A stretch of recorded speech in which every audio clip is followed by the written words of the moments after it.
Apa yang akan kamu pikirkan jika kita bukan hanya produk dari alam semesta, melainkan alam semesta adalah cerminan dari diri kita sendiri, sebuah proyeksi dari kesadaran kita? Hal ini telah disampaikan oleh individu-individu tercerahkan sepanjang sejarah dan di berbagai era dan tradisi. Dan ini bukan hanya berasal dari ranah spiritual, tapi ilmuwan dan peneliti terkenal seperti Robert Lanza juga telah mengeksplorasi dan mendukung perspektif ini.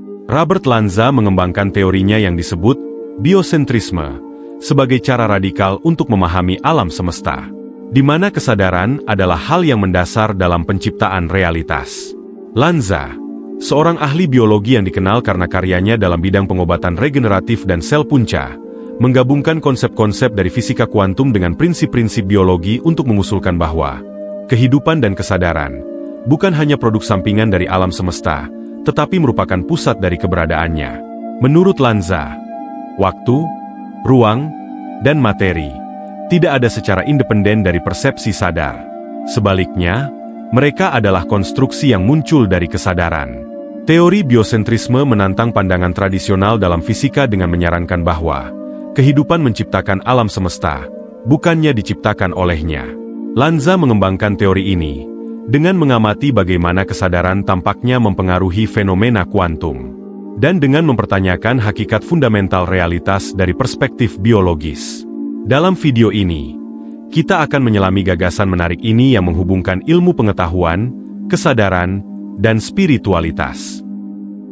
Kita akan mengeksplorasi hakikat sejati dari materi dan realitas itu sendiri dari berbagai sudut pandang. Kita akan melihat bagaimana dengan mengakses medan kuantum melalui kesadaran kita dapat mengubah energi getaran yang kita persepsikan sebagai materi, dan dengan demikian, mengubah realitas kita. Selain itu, kita akan memeriksa peran kuat yang dimainkan oleh pikiran bawah sadar kita dalam realitas yang kita alami.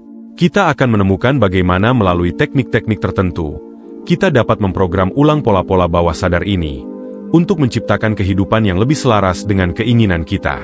Dan bukan hanya itu, kita juga akan mengeksplorasi bagaimana dengan memodifikasi gelombang otak kita dan menggunakan visualisasi, kita dapat secara langsung mempengaruhi medan kuantum, membentuk, dan mengubah realitas sesuai keinginan kita.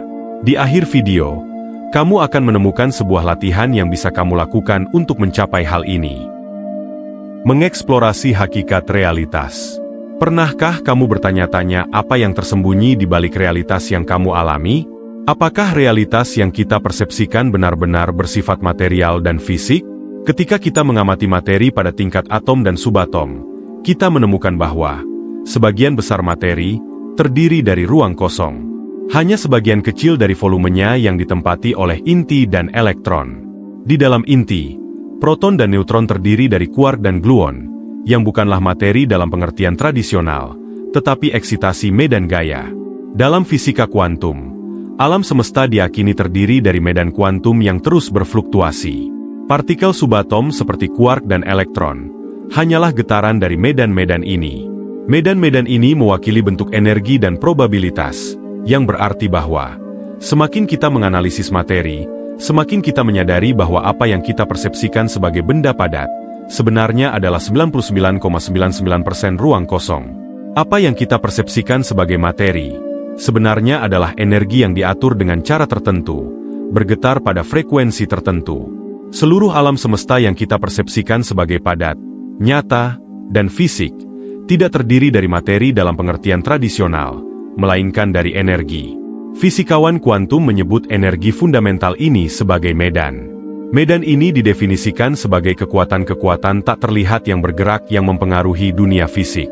Sangat menarik untuk melihat bagaimana definisi ini selaras dengan apa yang telah digunakan selama ribuan tahun oleh orang-orang bijak dan individu-individu tercerahkan dari berbagai tradisi untuk menggambarkan roh, pikiran dan emosi kita, memiliki getaran dan energi yang dapat berinteraksi dengan medan ini, sehingga membentuk realitas kita. Segala sesuatu di alam semesta ada dalam keadaan getaran konstan, dan seperti halnya partikel-partikel diatur menurut getarannya, hal yang sama terjadi pada skala yang lebih besar, yang serupa menarik yang serupa. Mari kita ingat 2 dari 7 prinsip hermetik dari Kybalion. Segala sesuatu bergetar, dan sebagaimana di atas, demikian pula di bawah. Resonansi adalah fenomena yang terjadi ketika satu getaran atau frekuensi energi mempengaruhi yang lain dan memperkuatnya. Jika kamu bergetar pada frekuensi kekurangan, kelangkaan, ketidakcukupan, dan ketakutan, kamu akan selaras dengan situasi-situasi serupa dan meningkatkan level getaranmu dalam frekuensi ketakutan dan kekurangan. Segala sesuatu yang beresonansi pada frekuensi yang sama akan sinkron. Hal yang sama terjadi sebaliknya. Jika kamu bergetar secara positif, kamu akan selaras dengan lebih banyak situasi positif, meningkatkan energi getaran positifmu. Dengan kata lain, getaran pribadi kita menentukan apa yang kita manifestasikan dalam hidup kita, menghubungkan kita dengan pengalaman yang selaras dengan energi kita sendiri. Saat kamu meningkatkan frekuensi getaranmu, dunia di sekitarmu menyesuaikan dengan getaran baru itu. Oleh karena itu, ketika kamu berpindah ke dimensi kesadaran yang lebih tinggi, realitas yang kamu alami juga berubah, bahkan menciptakan efek retrokausal, yaitu efek atau kejadian saat ini, dapat dipengaruhi oleh kejadian di masa depan. Dalam kata lain, ini melibatkan sebab akibat yang bekerja secara terbalik, dari masa depan ke masa lalu, yang berbeda dari pandangan umum di mana penyebab selalu mendahului akibat dalam waktu. Segala sesuatu adalah pikiran. Alam semesta bersifat mental, Kybalion. Seluruh alam semesta bersifat mental. Apa yang kamu persepsikan dalam realitas bukanlah materi, melainkan proyeksi dari keyakinan, program bawah sadar, dan harapanmu. Mirip dengan apa yang diamati dalam eksperimen celah ganda. Eksperimen celah ganda adalah salah satu eksperimen paling terkenal dalam fisika kuantum, yang menunjukkan bagaimana pengamatan sadar dapat memengaruhi perilaku partikel. Ketika para ilmuwan menembakkan partikel subatom seperti elektron melalui dua celah tanpa diamati, partikel-partikel ini bertindak seperti gelombang dan menciptakan pola interferensi di layar, berperilaku seperti bidang probabilitas daripada partikel padat. Seolah-olah partikel tersebut melewati kedua celah secara bersamaan, berinteraksi dengan dirinya sendiri, dan menghasilkan pola yang mirip dengan yang terbentuk ketika dua batu dilemparkan ke dalam danau. Namun, ketika perangkat dipasang untuk mengamati celah mana yang dilalui partikel, pola gelombang menghilang, dan partikel-partikel itu berperilaku seolah-olah hanya melewati satu celah, bertindak sebagai objek padat. Eksperimen ini menunjukkan bahwa tindakan pengamatan mengubah realitas kuantum, dan bahwa kesadaran dapat memengaruhi perilaku materi. Sampai kesadaran campur tangan, materi dalam eksperimen ini ada sebagai probabilitas ganda yang saling berinteraksi.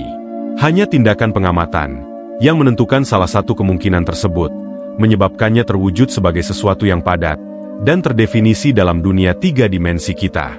Einstein pernah menyatakan bahwa medan adalah satu-satunya agen yang mengatur partikel. Bukan partikel yang mengendalikan partikel, tetapi medan. Ini menyiratkan bahwa jika kita dapat memodifikasi informasi dalam medan, kita dapat memengaruhi materi itu sendiri. Biasanya, manusia hidup dengan pemahaman materialistik tentang realitas, merasa berada di bawah kendali hidup dan menjadi korban dari keadaan. Perspektif ini membuat kita bereaksi terhadap lingkungan kita, membangun hidup kita berdasarkan masukan dan pengalaman yang diberikan oleh hidup kepada kita. Dari sudut pandang kita, pendekatan ini tanpa sepenuhnya masuk akal, karena sesuai dengan apa yang kita persepsikan melalui indera kita, dan bagaimana kita beroperasi sejak kecil. Yang seringkali tidak kita sadari adalah bahwa sebagian besar reaksi kita berasal dari program yang sudah terpasang di bawah sadar kita, yang mengatur sekitar 75% perilaku kita. Selama 6 tahun pertama kehidupan, otak anak terutama beroperasi dalam keadaan theta, sebuah frekuensi gelombang otak antara 4 hingga 8 Hz. Keadaan ini ditandai dengan imajinasi aktif, kreativitas, dan kerentanan tinggi terhadap pemrograman bawah sadar. Dalam keadaan theta, anak-anak menyerap informasi dari lingkungan mereka tanpa filter kritis, mengadopsi keyakinan, perilaku, dan pola emosi yang dapat memengaruhi mereka sepanjang hidup mereka. Pada dasarnya, theta adalah imajinasi dan hipnosis, dan diperkirakan bahwa 95% dari tindakan dan keputusan kita berasal dari program-program yang diperoleh di masa kecil. Pikiran bawah sadar tidak berpikir atau menciptakan. Ia hanya mengulangi perilaku seolah-olah sebuah tombol ditekan.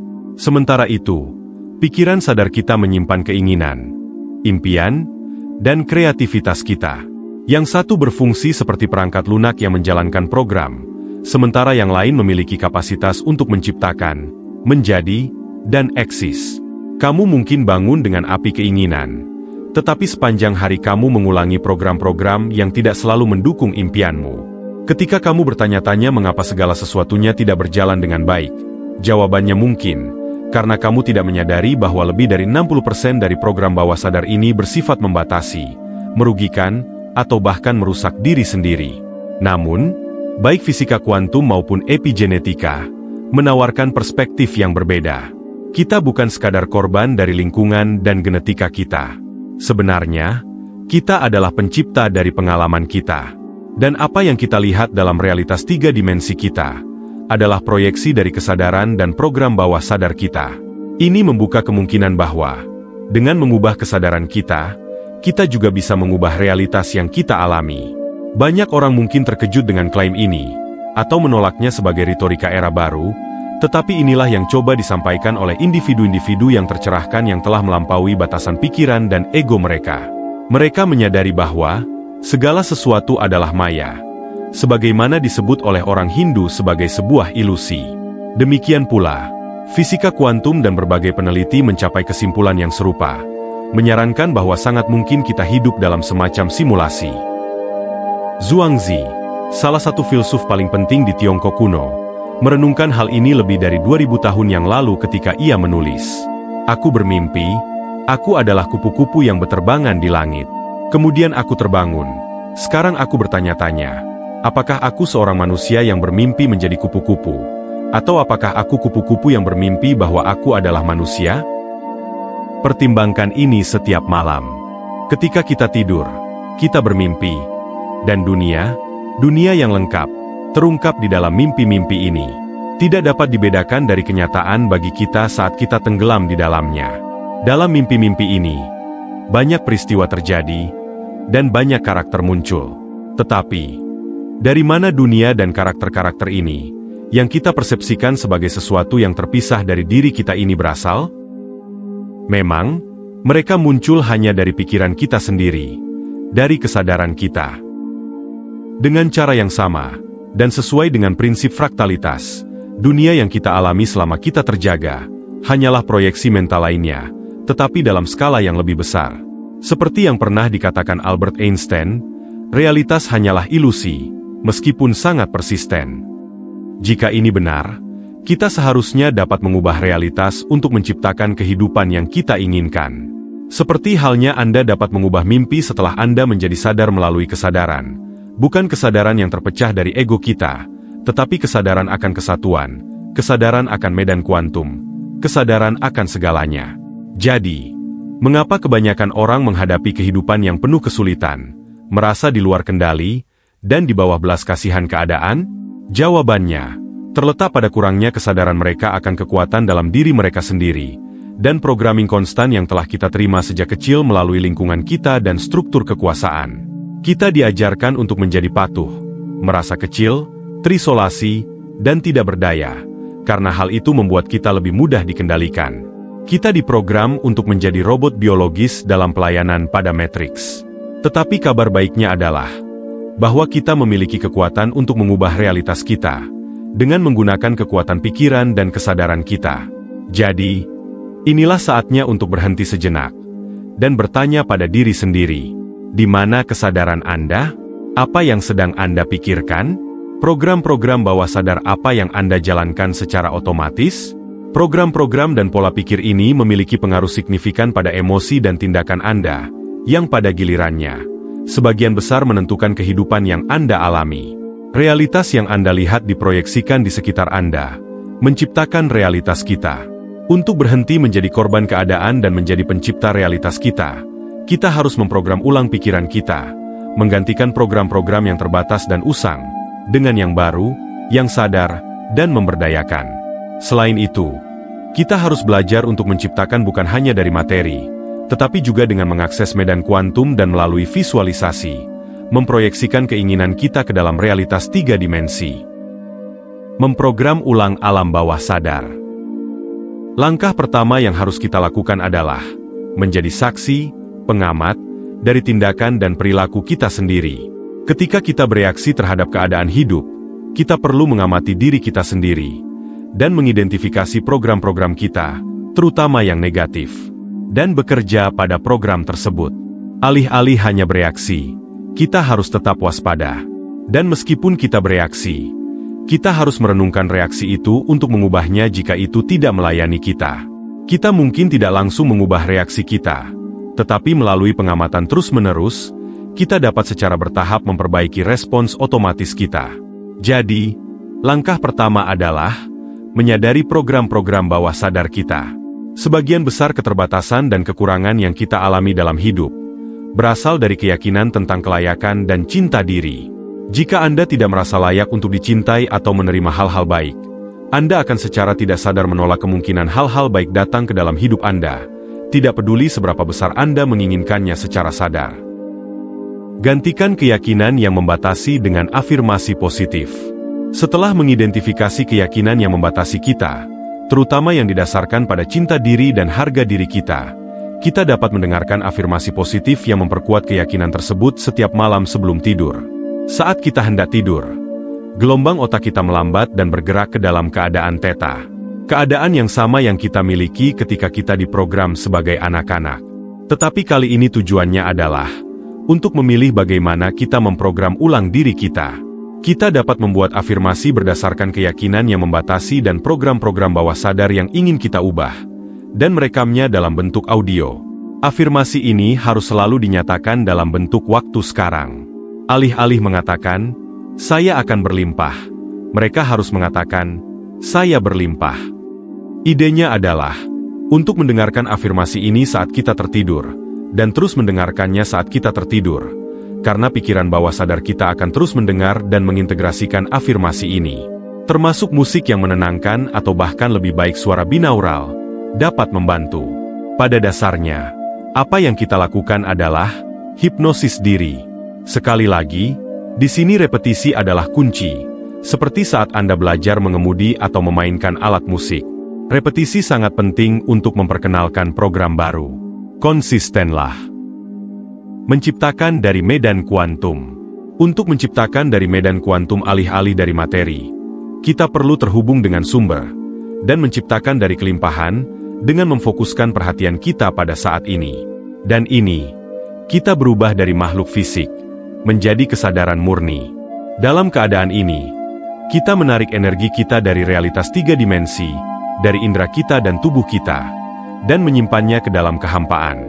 Kehampaan ini dipenuhi dengan frekuensi dan energi, dengan probabilitas yang menunggu untuk termaterialisasi ke dalam realitas 3 dimensi kita. Ketika Anda membuka diri terhadap kehampaan, otak Anda menjadi lebih koheren. Bagian-bagian yang sebelumnya terbagi menyatu, dan seluruh otak mulai beresonansi pada frekuensi yang sama. Keadaan resonansi ini membuat otak berfungsi sebagai jaringan saraf tunggal dengan belahan otak yang tersinkronisasi, menciptakan rasa penuh, dan menghubungkan Anda dengan medan, dengan kesadaran. Ketika otak beralih dari gelombang beta ke gelombang yang lebih lambat, sinyal listrik dihasilkan yang mewakili niat Anda. Dan semakin jelas niat Anda, semakin kuat sinyal tersebut. Pada saat Anda berhenti menjadi diri sendiri, dan mengakses keadaan kesatuan ini, Anda sedang mempengaruhi kesadaran seluruh alam semesta. Karena Anda telah menjadi kesadaran itu sendiri. Kemudian seluruh alam semesta merespons permintaan Anda, menyinkronkan diri dengan niat Anda. Tetapi faktor kunci lainnya adalah energi dari hati Anda. Cinta murni adalah energi dari sumber. Bayangkan Anda adalah sebuah kapal. Niat pikiran Anda berperan sebagai kemudi yang membimbing Anda, dan hati Anda sebagai mesin yang mendorong Anda. Anda harus jatuh cinta dengan keinginan Anda, merasakannya seolah-olah Anda sudah mengalaminya. Merasakan kegembiraan dari keinginan yang sudah terwujud dalam hidup Anda. Dan medan magnet hati Anda akan menangani penarikannya ke dalam realitas Anda. Hati menghasilkan medan magnet. Semakin koheren hati Anda, semakin banyak energi yang dikandungnya. Dan semakin banyak yang dapat Anda tarik ke masa depan Anda. Anda mengirim sinyal melalui kesadaran yang meluas, dan menarik pengalaman tersebut melalui perasaan dari hati Anda. Anda tidak perlu mencari apapun. Ketika energi Anda beresonansi dengan sebuah kemungkinan dalam medan kuantum, Anda mulai melihat sinkronisitas, kebetulan, peluang, dan peristiwa penting yang membawa Anda lebih dekat dengan apa yang Anda inginkan. Bukan hanya dalam detail sepele, tetapi dalam aspek-aspek transendental dari hidup Anda. Selanjutnya, saya akan meninggalkan Anda dengan sebuah praktik untuk menciptakan dari medan kuantum. Temukan tempat yang nyaman di mana Anda bisa duduk atau berbaring, sebaiknya dengan pencahayaan redup. Hitung mundur dari 100 hingga 0, memvisualisasikan angka-angka tersebut di ruang antara alis Anda. Mengangkat mata sedikit sekitar 20%, membantu otak memasuki gelombang alfa. Jika Anda terganggu atau kehilangan hitungan, cukup lanjutkan dari tempat Anda berhenti. Ketika Anda mencapai 0, Anda akan berada dalam keadaan relaksasi yang dalam. Pernapasan dan detak jantung Anda akan tenang, dan otak Anda akan bergetar dalam gelombang alfa atau theta yang lebih koheren. Dalam keadaan ini, visualisasikan apa yang ingin Anda manifestasikan dalam hidup Anda. Apakah itu pengalaman, perubahan pribadi, atau tujuan apapun yang ingin Anda capai. Bayangkan Anda sudah menjalani pengalaman itu. Memvisualisasikan diri Anda sudah berada dalam pengalaman yang telah tercapai. Menciptakan setiap detail dalam pikiran Anda. Visualisasikan diri Anda, seolah-olah Anda sedang memprogram sebuah permainan, yang kemudian akan Anda alami dalam realitas 3 dimensi Anda. Hidupkan adegan tersebut seolah-olah Anda sedang berada di sana, merasakan setiap detailnya. Bayangkan menyentuh permukaan dan merasakan teksturnya, membuat pengalaman dalam imajinasi Anda semirip dan sejelas mungkin. Tetapi yang paling penting adalah, fokus pada emosi. Rasakan penuh rasa syukur dan kegembiraan karena keinginan Anda sudah terpenuhi. Anda bisa melakukan latihan ini kapan saja, tetapi pilihan yang sangat baik adalah melakukannya sebelum tidur, dan kemudian mendengarkan audio dengan afirmasi positif hingga Anda tertidur. Ini juga ideal untuk melakukannya saat baru bangun, karena pada saat itu, otak berada dalam gelombang yang mendekati alfa. Selama latihan, sangat penting untuk tetap dalam keadaan relaksasi yang dalam, melupakan tubuh dan lingkungan Anda, dan fokus pada pengalaman dalam imajinasi Anda. Ingat, aspek fundamental dari proses ini adalah perasaan yang menyertai visualisasi Anda. Gambar-gambar tersebut membantu Anda menciptakan pengalaman emosional dan mendefinisikan niat Anda. Tetapi emosi itulah yang akan membuat Anda bergetar pada frekuensi keinginan Anda, menariknya melalui resonansi. Permainan yang sedang Anda program ini sangat kreatif, dan alam semesta akan membimbing Anda menuju takdir Anda melalui sinkronisitas, peristiwa tak terduga, dan kebetulan yang menyenangkan, membuat perjalanan menjadi lebih menarik dan memperkaya. Tentu saja, kita juga harus mengambil tindakan fisik yang mendukung keinginan kita, tetapi tindakan ini akan muncul dengan cara yang alami dan mengalir. Akhirnya, saya harap informasi ini bermanfaat dan memperkaya. Terima kasih banyak telah menonton hingga akhir. Salam hidup berkelimpahan. Sampai jumpa. Salam.